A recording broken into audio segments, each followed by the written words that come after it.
नमस्कार, मार्केट पंचराव में आप सभी का स्वागत है। मैं हूं सुमित और हफ्ते का आखिरी कारोबारी सत्र और इस सीरीज का पहला कारोबारी सत्र। भारतीय बाजारों में शुरुआत तो बढ़िया हुई, नए रिकॉर्ड स्तर ही बने, लेकिन उसके बाद हायर लेवल से प्रॉफिट टेकिंग आते हुए दिखाई पड़ी। निफ्टी बैंक 450 अंक टूटा, ऊपरी स्तरों से देखेंगे तो कहीं ज़्यादा गिरावट थी। निफ्टी भी हायर लेवल से टूट के बंद हुआ, करीब 700 अंकों की आसपास की गिरावट तो निफ्टी बैंक में रही हायर लेवल से।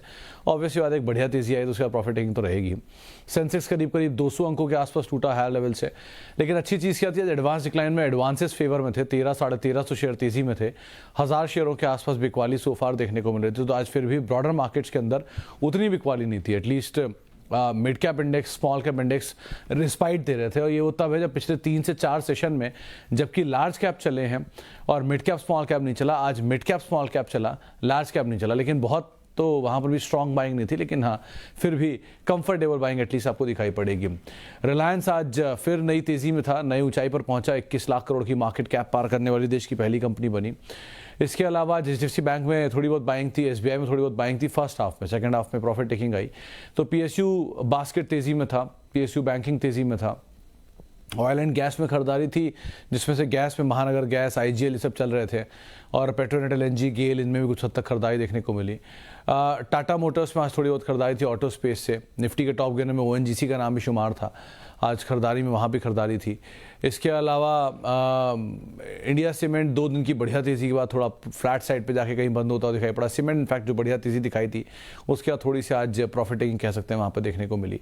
डिफेंस शेयरों में थोड़ी बहुत बिकवाली थी, और कुछ मिला जुला मूव था। सीडीएसएल में बोनस की खबर के बीच में स्टॉक में एक बढ़िया तेज़ी रही, 20% तक का उछाल आता हुआ दिखाई पड़ा। सो ऐसे करके अलग अलग स्टॉक स्पेसिफिक स्टोरीज मार्केट में कामकाज कर रही हैं, और उसके हिसाब से ही कामकाज हो रहा है। ब्रॉडर मार्केट्स पे आप नज़र रखिएगा, और अब स्लोली एंड स्टेडली हम कल जब पहुंचेंगे 1 तारीख की शुरुआत होगी, तो हम ऑटो सेल्स के नंबर्स के साथ शुरुआत करेंगे। फिर स्लोली एंड स्टेडली 1 हफ्ते या 1.5 हफ्ते के अंदर से आपको अर्निंग दिखाई पड़ने लग जाएंगी। 10 जुलाई से आप कह लीजिए अर्निंग दिखाई पड़ने लग जाएंगी, और फिर वो बजट की तरफ भी हम जाएंगे। तो बहुत इवेंटफुल मंथ सामने खड़ा है, बहुत कुछ होने वाला है, उस पर ध्यान रखिएगा। बाकी मानसून का अपडेट, क्योंकि आज बॉम्बे में तो बारिश है ही, मुंबई में सॉरी, और दिल्ली में भी बारिश आज बहुत सीवियरली हुई है, जिसके साथ मानसून का आगाज़ हुआ है। 220 mm के साथ बारिश हुई है, तो ध्यान भी रखिए अपना, और मानसून के अपडेट्स के ऊपर भी नज़र रखिएगा। तो ये सब तरह की चीज़ें हैं जिनको आप अदरवाइज़ देखिएगा, जो इवेंट के तौर पर, ट्रिगर के तौर पर कामकाज करने वाले हैं। बाकी सवाल जवाब का सिलसिला शुरू कर लेते हैं और बातचीत कर लेते हैं कुछ सवालों को लेकर, जो कि अलग अलग माध्यमों से आते हुए दिखाई पड़ रहे हैं। सबसे पहला सवाल आया है पीयूष दुबे जी का। Hello Sumit ji, thanks for your valuable advice. Thank you sir. मेरे पोर्टफोलियो का 20% बैंक एंड फाइनेंस में है, इक्वल अमाउंट इन्वेस्टेड है एचडीएफसी बैंक में, बजाज फाइनेंस में, बैंक ऑफ महाराष्ट्र में एंड पीएनबी में। ठीक है सर पीयूष जी, वैसे तो कोई दिक्कत नहीं है, 2 बड़े नाम है, एचडीएफसी बैंक और Bajaj finance. Bank of Maharashtra के नंबर कंसेक्यूटिवली बेटर आ रहे हैं, अगर आप ईयर बाई ईयर नंबर देखेंगे तो अच्छे नंबर कर रहे हैं लोग। पीएनबी बस थोड़ा लैगार्ड ज़रूर है, लेकिन ठीक है, 2014 के बाद अब जाके उन लेवल्स के आसपास आया, कहीं 10-11 साल बाद। सो लेट्स सी कैसे कामकाज करता है। एज ऑफ नाउ तो ठीक है, बट 2 बड़े नाम हैं, एक आध बड़ा नाम और इसमें आप ऐड कर सकते हैं। सो फार आप होल्ड करिए, बट नज़रिया मैं सोचता हूँ, एज्यूम करता हूँ कि लंबी अवधि का होगा, तो उसके हिसाब से आप रणनीति बनाइएगा अपनी।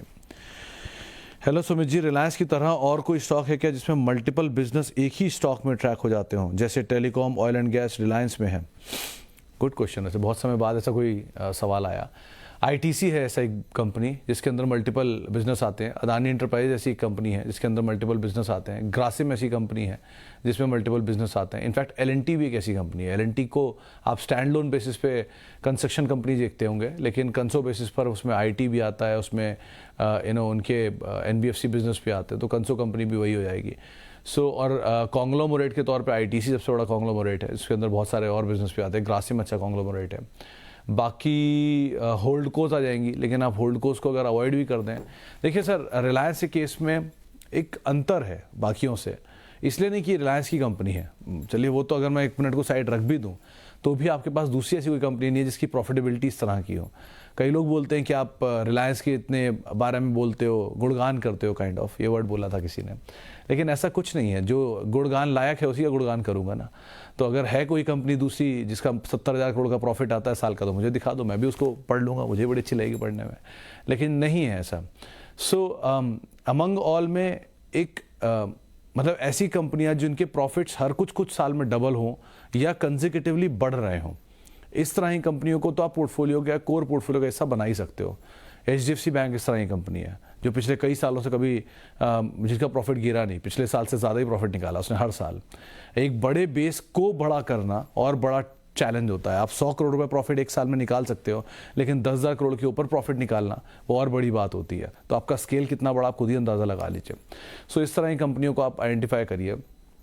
इसलिए बार बार बोलता हूं कि वो कंपनियां ढूंढी जिनके प्रॉफिट बढ़ रहे हैं, ताकि अगर वो कंपनी आप आज ढूंढ रहे हैं तो अगले 10 साल बाद उनका स्केल बहुत बड़ा होगा, क्योंकि उनके प्रॉफिट्स लगातार बढ़ ही रहे हैं। आज से किसी ने पूछा था कि 2005 में क्या पता था रिलायंस होगा ऐसा? हाँ, पता था उस समय भी कि रिलायंस ऐसा ही होगा, क्योंकि ऐसा नहीं था कि रिलायंस के प्रॉफिट्स उस समय इतने ख़राब आते थे, तब भी उसके प्रॉफिट्स बहुत अच्छे थे और वो स्केल दिखाता था बड़े होने का। कंसेक्यूटिव बड़े होने वाली, प्रॉफिट बढ़ने वाली कंपनियों को आइडेंटिफाई करिए और उससे आपको बहुत हद तक फ्यूचर की दिशा दशा दिख जाएगी। स्टॉक डबल हो या ना हो, अगर फ्यूचर में प्रॉफिट डबल हो रहा है तो स्टॉक अपने आप फॉलो करेगा, क्योंकि प्रॉफिट को स्टॉक फॉलो करता है, स्टॉक को प्रॉफिट कभी फॉलो नहीं करता है। हर हाल में आपको वही कंपनी ढूंढनी होगी जिनकी प्रॉफिट ग्रोथ है। आज नहीं कल, कल नहीं परसों, घूम के आपको यही देखना है। बेटर है आज देख लो, ज़्यादा आसान पड़ेगा आपको। लार्ज कैप को छोड़ भी दूँ तो मिड कैप में आप आ जाओ। APL अपोलो देख लीजिए, क्या ज़बरदस्त प्रॉफिट की ग्रोथ आई है, स्टॉक ने फॉलो किया। पॉली कैब में क्या ज़बरदस्त प्रॉफिट ग्रोथ आई है, स्टॉक ने फॉलो किया। कोविड के बाद इंडिगो की प्रॉफिट ग्रोथ आई है, स्टॉक ने फॉलो किया। IRCTC में भी इनफैक्ट आनी शुरू हो गई है धीरे धीरे, वो भी स्टॉक फॉलो कर रहा है। You have to follow the profit, आज नहीं तो कल। LIC पे इसलिए कहता हूँ नज़र रखिए, क्योंकि वहाँ पर प्रॉफिटेबिलिटी बहुत अच्छी है। स्टॉक अभी अभी आया है, अभी बहुत कुछ ने समय बिताया नहीं है, एक लंबे अंतराल में वो शायद पैसा बना के देगा, तो इसीलिए आप उस पर आप नज़र बना के रख सकते हैं। तो ये लाइक वाइज प्रॉफिटेबिलिटी इज़ की, तो यू हैव टू फॉलो। आप IRFC को देखिए, जब वो 30 रुपये पे था और आज का जो प्रॉफिट है उसकी प्रॉफिटेबिलिटी का जंप देखिए, उससे अंदाज़ा लग जाए क्यों इतना स्ट्रॉन्ग भागा है वो शेयर। इवन REC एंड हुडको भी। लेकिन जहाँ प्रॉफिटेबिलिटी नहीं है, MMTC, HMT, STC, IFCI, MTNL, इनमें कहीं प्रॉफिट्स नहीं है, लेकिन फिर भी शेयर भाग रहे हैं। यहाँ से थोड़ा बचिए, जहाँ प्रॉफिट है वहाँ रहिए, सीधी सी बात है। वहाँ पूरी ज़िंदगी बने रहेंगे तो रिस्क नहीं है ना, प्रॉफिट तो दे ही रही है कंपनी। ओके, आगे बढ़ते हैं। सर, योर व्यू ऑन साकार हेल्थ केयर, बाइंग प्राइस है 405 रुपये एंड रेट इज़ 315। शर्मा साहब देखो, ये कंपनी जब मतलब अहमदाबाद बेस्ड ये कंपनी है, इनके फार्मा के साथ साथ कुछ हॉस्पिटल बिजनेस भी है।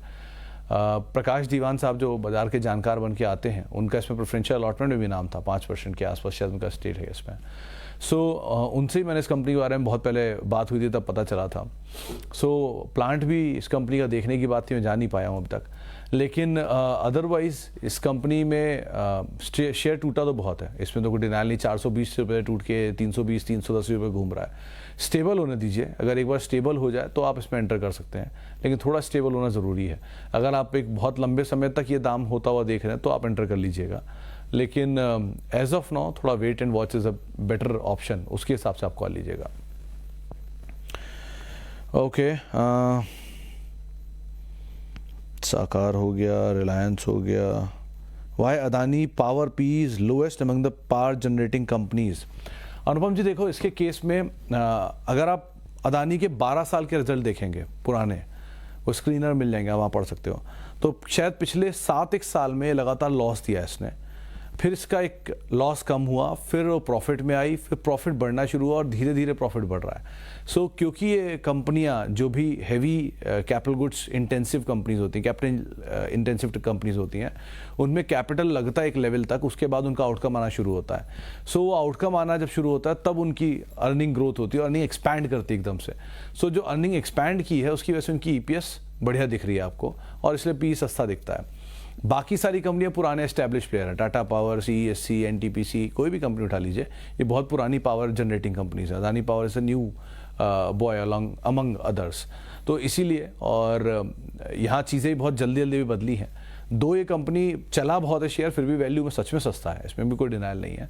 लेकिन थोड़ा ये ग्रुप से बहुत ही पॉलिटिकली सेंसिटिव माना जाता है, इसलिए अवॉइड करते हैं लोग इसे। बट अच्छी कंपनियों में अगर इस ग्रुप में आप जाना चाहते हैं तो Adani port, Adani power, Adani enterprises, ये 3 कंपनियां जो कि ग्रुप में सबसे पहले कैश फ्लो जनरेटिंग कंपनी है। फिर आता है अदानी एनर्जी एंड ऑल, तो उन पर भी कोई खराबी नहीं है, बट ये पहले कैपिटल इंटेंसिव है, कैपिटल जनरेटिंग है, कैश जनरेटिंग है। इनके ऊपर आप अदरवाइज भी नजर सकते हो और कोई ऐसी दिक्कत नहीं है इनमें। Okay, PSU stock to accumulate for 2 little boys now. Ghosh साहब, मेरी राय ये है कि आप अगर 2 छोटे बच्चों के लिए निवेश करना चाह रहे हैं तो पहले प्राइवेट कंपनियों में ही आइडेंटिफाई करिए उन कंपनियों को जो लीडर रहे हैं। मतलब जिनको ये सलाह मैंने 10 साल 12 साल पहले दी थी जब उनके छोटे बच्चे थे, तो उनकी कंपनी आज नए ऑल टाइम हाई काट रहे हैं। आप देख ही रहे हैं, रिलायंस हो या TCS हो या HDFC बैंक हो। क्योंकि ये तरह की कंपनियां, जो बड़ा है वो और बड़ा होता ही रहेगा विद टाइम। इसलिए नहीं कि उनमें कोई खराबी है, इसलिए कि they are very well managed. उन्होंने हर तरह के उतार चढ़ाव देख लिए हैं बाजार में। 2008 की मंदी भी, 2012 की कमोडिटी क्रैश भी, 2016 की नोटबंदी भी, एंड लाइकवाइज। तो इतनी चीज़ों को देखने के बाद वो स्केल तक पहुँचे and they keep on growing and getting bigger. और बहुत सारी सरकारों को भी वो देख चुके हैं, चाहे यूपी हो, चाहे NDA हो, चाहे मिक्स हो। इसलिए उनको बहुत फ़र्क पड़ता नहीं। अब रही बात आपके PSU के सवाल की, तो PSU में ऐसी कोई कंपनी जो आपको बच्चों के लिए इकट्ठी करनी है, तो ईदर कोल इंडिया या तो सही लगती है, ONGC दूसरा नाम सही है, ये 2 नाम सही हैं, या PSU ETF ले लीजिए, सिंपल, ताकि सारा PSU कॉम्बो आपको मिल जाए और आप उसके हिसाब से बने रहें। बच्चों के लिए जब भी कभी इन्वेस्ट करते हैं, कोई भी इन्वेस्ट करे, पहली प्रेफरेंस हमेशा सस्टेनेबिलिटी को दीजिए। सस्टेनेबिलिटी रहेगी तो रिटर्न अपने आप आ जाएगा। होता है ना, क्रीज पर टिके रहोगे तो रन अपने आप बन जाएंगे। सो सस्टेनेबिलिटी इज़ वेरी इंपॉर्टेंट। आप 10 साल बाजार में रुक भी गए ना, तो भी पैसा बनाने से आपको कोई नहीं रोक सकता, लेकिन रुकना इज़ वेरी इंपॉर्टेंट। क्योंकि 10 साल में ये कह देना, अरे नीचे आएगा मैं ले लूँगा, नीचे आएगा मैं होल्ड कर लूँगा। आज ही मैं एक इंडेक्स पढ़ रहा था, सन 2012 में जो रियल्टी इंडेक्स था, उसमें और आज में 12 ऐसी कंपनियां हैं जो डीलिस्ट हो चुकी हैं। ऐसा नहीं होता कि आपने होल्ड कर लिया तो आपको लगता है कि वो सही रहेगा। कई बार कंपनियां गायब हो जाती हैं और बिल्कुल ही गायब हो जाएंगी सिस्टम से। बहुत अच्छे अच्छे नाम रातों रात गायब हो जाते हैं, उनमें ये भी नहीं पता चलता कि हुआ क्या।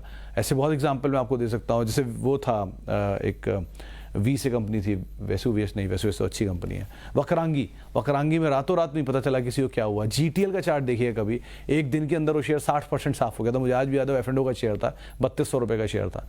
क्यों? क्योंकि वो कुछ आया उसमें और सडनली टूट गया। GTL इंफ्रा दोनों, आज वो सबको सही लग रहा है क्योंकि वो दोबारा चलना शुरू हो गया। बट ये सब पुराने हिस्ट्री इसी बाजार में हुई हैं। इसीलिए सस्टेनेबिलिटी वाली कंपनियों को आइडेंटिफाई करिए, जहाँ सस्टेनेंस है, प्रॉफिट अपने आप आ जाएगा, उसकी टेंशन मत लीजिए। बच्चों के लिए तो थोड़ा रिस्क कम हो, वो ज़्यादा बेहतर है। ओके जी, आगे बढ़ते हैं। और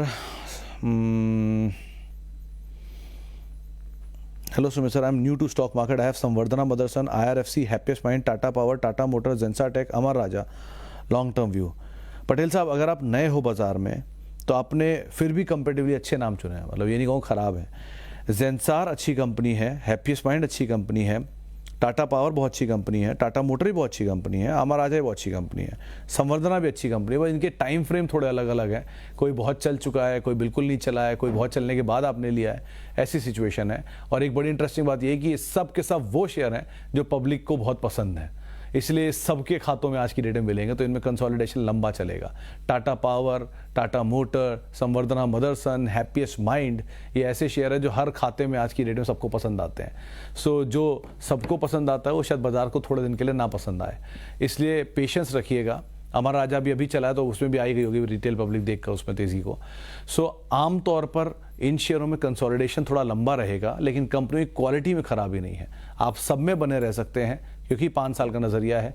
पेशेंस ऊपर नीचे हो सकता है 1 आध साल तक का भी, लेकिन पेशेंस रखिएगा। ऐसा नहीं है कि आपका शेयर नहीं चल रहा, दूसरे का शेयर चला जा रहा है, कल को जब आपका चलेगा तो उसका नहीं चलेगा।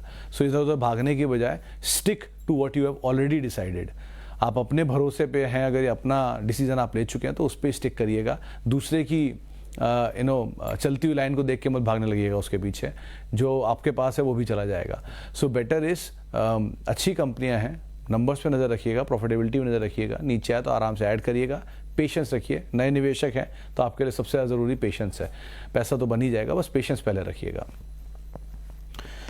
Should I buy Hemisphere Properties, SCI Lal at this level in favor of government thrust on affordable housing? देखो चंद्रमूर्ति साहब, ये बात है मार्केट में कि जो रियल स्टेट कंपनियां ओन्ड बाय गवर्नमेंट्स हैं उनमें कुछ एक्टिविटी हो सकती है। नियर टर्म मोमेंटम तो यहाँ पे शायद बनता हुआ दिखाई पड़ सकता है। अफोर्डेबल हाउसिंग के लिए इन लैंड का इस्तेमाल करेंगे या नहीं करेंगे मुझे नहीं पता, और उसमें गवर्नमेंट इन्हें क्या डिप्लॉय करेगी ये भी मुझे नहीं पता, क्योंकि आपके पास ज़मीन है, उस ज़मीन का इस्तेमाल अगर गवर्नमेंट करती भी अफोर्डेबल हाउसिंग के लिए तो आपको क्या मिलता है उसमें, ये इंपॉर्टेंट है। ऐसा नहीं होता कि पब्लिक वेलफेयर के लिए ज़मीन का यूज़ हो रहा है और कंपनियों को कोई प्रॉफिट नहीं आ रहा और आपने ले लिया सिर्फ इसी ट्रिगर पे कि वहाँ पे वो लैंड डेवलप होगी। सो बातचीत इसलिए भी कि थोड़ा मोनेटाइजेशन हो सकता है, थोड़ा कमर्शियल यूज़ हो सकता है, तो शायद चल भी जाए नियर टर्म में, लेकिन ये नियर टर्म के ट्रिगर पे ही काम करेंगे। लॉन्ग टर्म में इनके नंबर्स को आप देख लीजिए, उसके बाद कॉल लीजिएगा, ज़्यादा बेटर है। Okay, hello Sumit sir, long term view on NHPC and BEL दोनों बहुत चले हुए हैं। हवलदार साहब थोड़ा ध्यान संभल के काम करिएगा। BEL भी, मतलब BEL आपको जो छोटा सा दाम दिखता है ना, वो 150, 200, 300 रुपये वाला, ये दाम 200-300 नहीं है। जब इसके सारे बोनस स्प्लिट एडजस्ट करेंगे 10,000 के ऊपर का दाम है इसका। सो ये बहुत सारे इसमें एडजस्टमेंट आए हुए हैं, इसलिए वो छोटा सा दिखता है नहीं ऐसा। सो इस चीज़ को बड़ा ध्यान रखिएगा। NHPC भी चला है बहुत नीचे से, सो आप होल्ड तो कर सकते हैं for a longer duration of time, but keep your stop loss along, one. और दूसरा, अगर ये सोच रहे हैं कि PSU की एक बढ़िया तेज़ी हम देख चुके हैं और वैसी ही बढ़िया तेज़ी आगे भी रहेगी, तो उम्मीद ज़रा कम रखिएगा, क्योंकि smart people are selling PSUs। So accordingly आप कॉल लीजिएगा इसमें।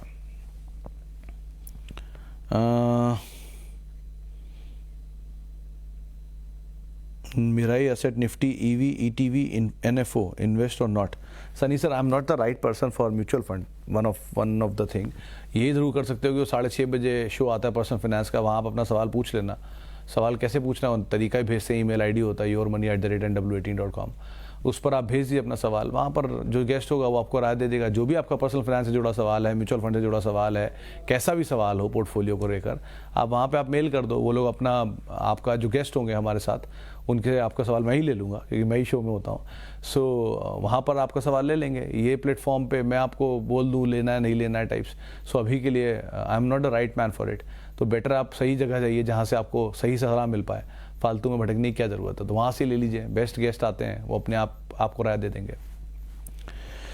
कोफोर्स versus LTIM seems better always Amit ji, मतलब इसलिए नहीं कि वो महंगे वैल्यूएशन पे है, 40 के आसपास है, बट उसकी अर्निंग में ज़्यादा एक्सपेंशन आएगा। माइंडट्री के जो L&T और माइंडट्री के मिलने के बाद जो नई एंटिटी बनी है, उसमें अच्छा गेन आना चाहिए। सो मेरे ख्याल से बने रहो आप, ज़्यादा बेटर। LTIM is better.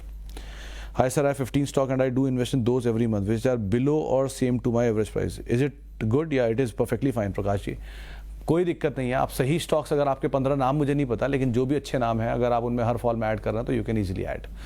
चले फिलहाल अब इतने सवालों शामिल करूंगा, माफ़ी उन सभी लोगों से इनसे बातचीत नहीं हो पाई। बहुत बहुत शुक्रिया उन सभी लोगों का जिन्होंने सवाल पूछा। आप लोगों से मुलाकात होगी अब सोमवार को। हैप्पी वीकेंड, और आप लोग अपने वित्तीय सलाहकार की राय ज़रूर लें किसी भी निवेश से पहले, और CNBC आवाज़ के YouTube, Facebook, इंस्टा पेजेस पे आप हमारे साथ जुड़ सकते हैं। नमस्कार। बहुत बहुत धन्यवाद। निकलिए यहाँ से। आप क्या करने चले आए यहाँ पे? गुजराती का स्टूडियो